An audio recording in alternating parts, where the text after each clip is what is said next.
My wife and I were in New York for the weekend to see a concert. Our house is in San Francisco, California. We have a small swimming pool in our backyard. Sometimes my niece and nephew, the children of my sister, 43, come over to use the pool. Usually my nephew actually swims in it. My niece just suns on the deck. Sometimes they ask to come over.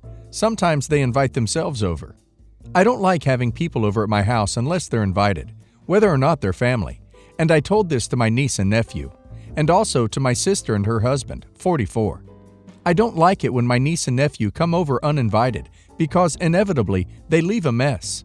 My sister told me she would talk to them. Well, fast forward to this past weekend, and it was one of those occasions where niece and nephew decided to invite themselves over yet again. I know they were taking advantage of the fact that I was away for the weekend. Well, soon after coming back to California on Sunday night, my sister texts me, "I didn't want to worry you while you were away, but niece and nephew got into a car accident in front of your house." I called my sister on the taxi ride home. Apparently, niece and nephew crashed their car right into the closed garage of my house. My first question was whether or not they were injured. They were unscathed. My next was, what were they doing at my house? Apparently, it was a hot day and they wanted to swim. Of course. They hit the garage door at an angle, so they also crushed a lot of the supporting frame. The entire garage door, mechanical system, and also the supporting frames attached to the house will need to be replaced. Several $1,000s of damage. Why did they crash, you ask? Well, I asked the same thing. From what my sister says, my niece claims that her brother was distracting her while she was at the wheel, and she wasn't looking, and boom. I asked my sister what she intended to do about this. She asked me what I meant. I told her that her children were not invited to my home and that they damaged my property and needed to pay for it. My sister told me that my request was outrageous because A, her children were nearly killed, her words, and how could I be so callous to talk about money? B, my homeowner's insurance will pay for the damage anyway. C, I'm rich. I'm not rich. I'm an accountant and make decent money, but am not rich. And D, she is showing restraint in not suing me for damage to her son's car, the damage for which she will have to pay from auto insurance. E, since I'm not a father and my wife is not a mother, we don't understand that family takes priority over money. It is true that my homeowner's insurance will likely cover most of the damage. I will probably have to buy another mechanical garage door opener. The model I have cost more than $500. But I am very angry that my sister feels this entitled. I know her children have the same attitude. How do I know? Well, I can see on Facebook that my niece is humble bragging about surviving the harrowing ordeal of being so irresponsible at the wheel that she can't even park in a suburban driveway without crashing. And how her evil money-grubbing uncle is demanding money even though his insurance will cover it. Of course, all her little friends are jumping on me. What an a-hole. I feel sorry for you if your family has members like him. Wow, dysfunctional much? Cut contact. He should be glad you're alive, not after your money. Let me guess, he's not a dad. A girl posted this. I'd expect that attitude from a man, but I'm appalled at his wife. What a B-word. If a guy said this about my wife, I'd crack his skull. OMG, seriously? Where does he live so I can kick his butt? Side note, I'm looking at this little D-bag and thinking, bring it on, dude. I'll break your face, and your dad's too. Maybe 20 comments like that. It makes me so furious. These are not children either. Most of the people are in their 20s at least. Some look as old as me. I've tried calling both my niece and nephew on the phone directly. Went straight to voicemail. So I asked them to call me back. Nothing. So I tried texting. Nothing too revealing. Just telling them both that we need to talk. I'm not counting on either of these two to make good on all the damages. But I think some consequences are in order. I mean, at least pay for a portion of it. Or pay for a new garage door opener. Go in on it together. You both work. Niece works at a Starbucks. Nephew works for a smaller but off-brand cafe. At least take me and my wife to dinner or something and say you're sorry. But nothing. Am I wrong here? Do I have my priorities screwed up? My wife's first question was the same as mine. Are they okay?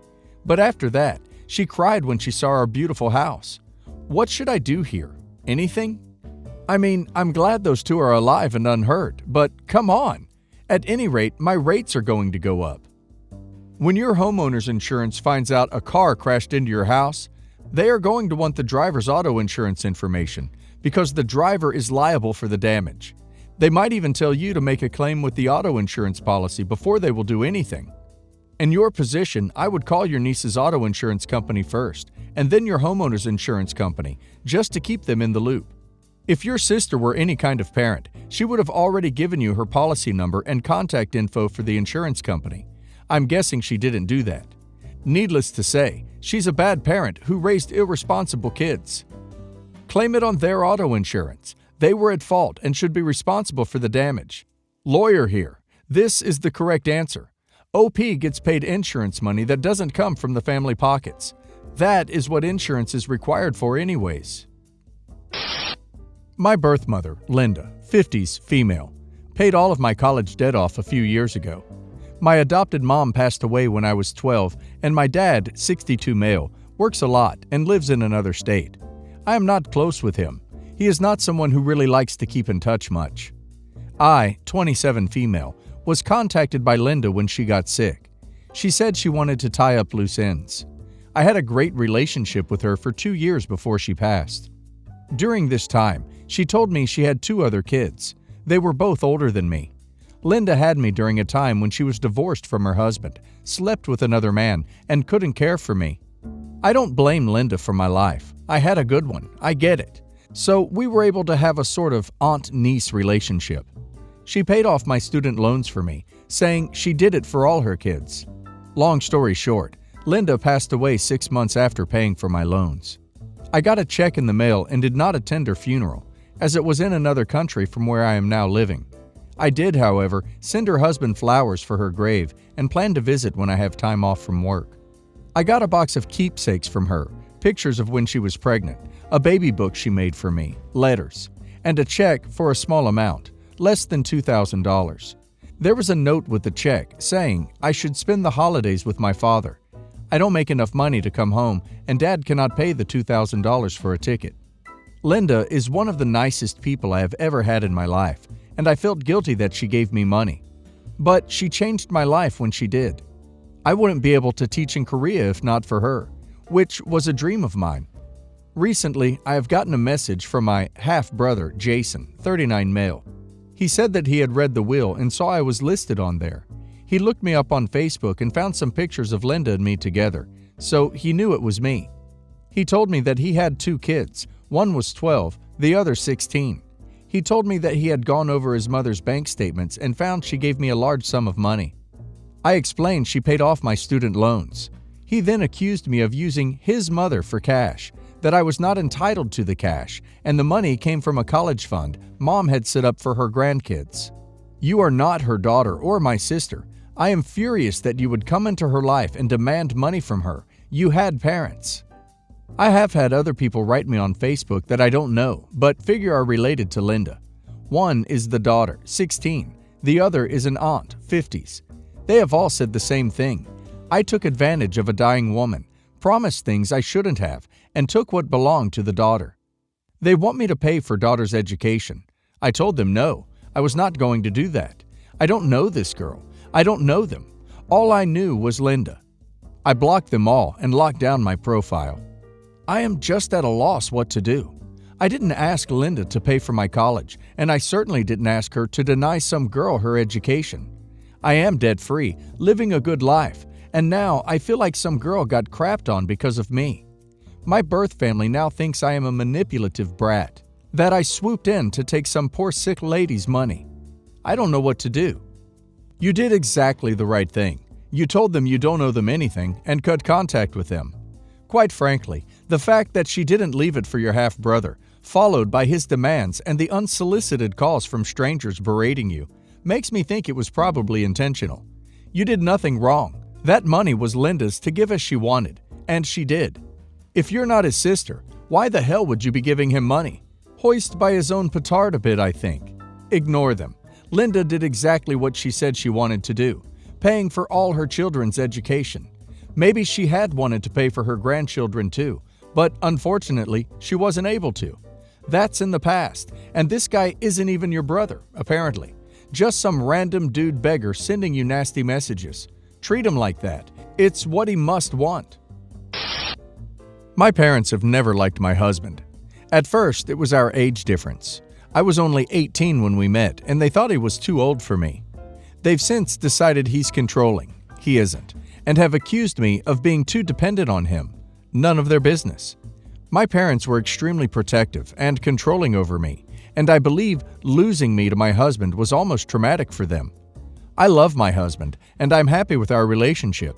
He's really good to me, and I have no major complaints. I've tried explaining this to my family, but they obviously don't believe me. I've accepted they're never going to like him, and most of my time with my family is spent without my husband, at their request. I'm pregnant with our first baby, due in November, and my mother recently made it clear she expects to see the baby in the hospital without my husband around. She brought it up to me in May, June, then again at our 4th of July party, and again at my cousin's baby shower last month. I managed to brush her off or change the subject each time until she called me last week, basically demanding my plan for the hospital. I asked her what she was talking about, and she said she needed to know when she, my father, and a few other relatives could plan to visit, without my husband there. I told her I wasn't going to kick him out of the hospital after his daughter's birth, and she started crying. She accused me of shutting her out and started talking about how she's not going to know her granddaughter, then hung up on me when I tried to respond. My dad texted me later that night saying he was disappointed in me and didn't think a small compromise after the baby is born is asking too much. I hate that my family feels like they're being pushed away. I'm really excited to have this baby, and I would love to share this experience with them, but I'm not comfortable excluding my husband. I don't think it's fair to ask him to leave or step away at any time after the birth. How should I talk to my family about this? Should I consider asking my husband to leave? Edit. My husband is definitely not A, and I should have included more details about why they dislike him so much. He has never hurt me or aided me. My parents feel threatened by him, and I think they have some entitlement issues over me. When we were dating, and I was still living at home, my father read extremely personal text messages between us. My parents were really hurt to find out I was active like that and thought it was disgusting that he slept with me. They made it sound like it was something he did to me and had me texting about S. This was a really big deal to my parents, and I don't think they've gotten over it. They used to joke that I was their baby forever and would be living with them permanently. So when my husband, boyfriend at the time, proposed and asked me to move in with him at 19, they weren't happy and accused him of coercion.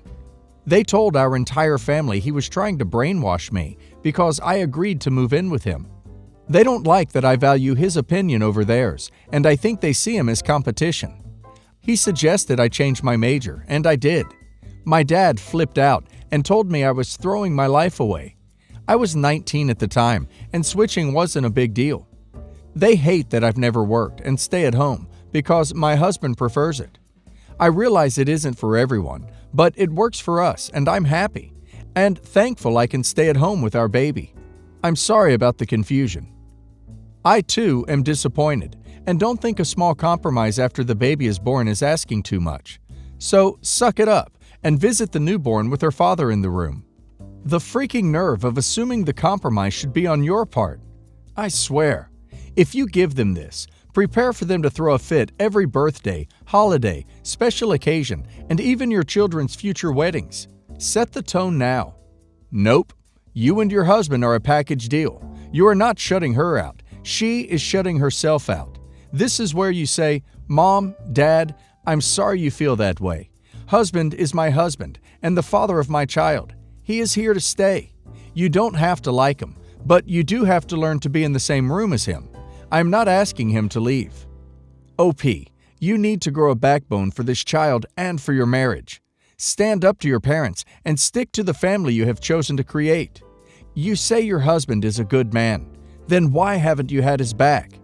Use the birth of your daughter to set new ground rules in this issue. This is your child's father and your husband.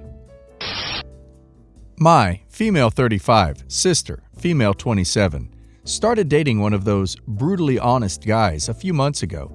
He can be quite rude and make backhanded comments about me and the family sometimes, which is bothersome. But my sister says he's not malicious, but it is just the brutally honest time, and we should get used to it. I visited my parents' house to celebrate my sister's birthday, and my husband couldn't come with me because he was busy. After the party, we all sat down for dinner, and my sister's boyfriend said it was weird that my husband and I don't have kids, despite being married for 6 years now.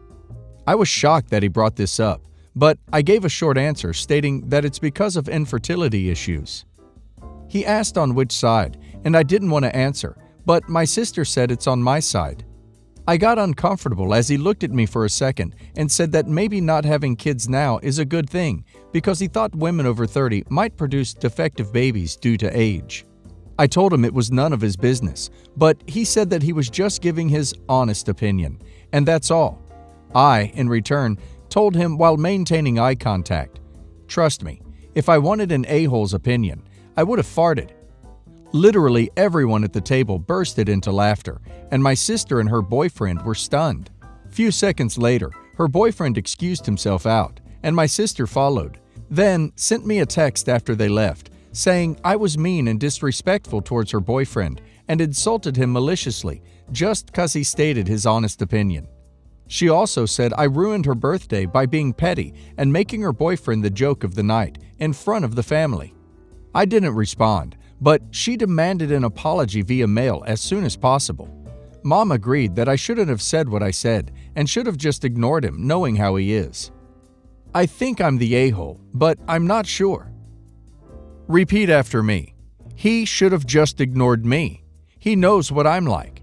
I'm older than him. I can't change now. I am who I am. I was just being honest. Seriously, that's my opinion of his conversation. What's that? Those excuses are toxic BS, Mom? Cool. Good to know you won't be putting up with anyone's crap from now on. Not the a-hole.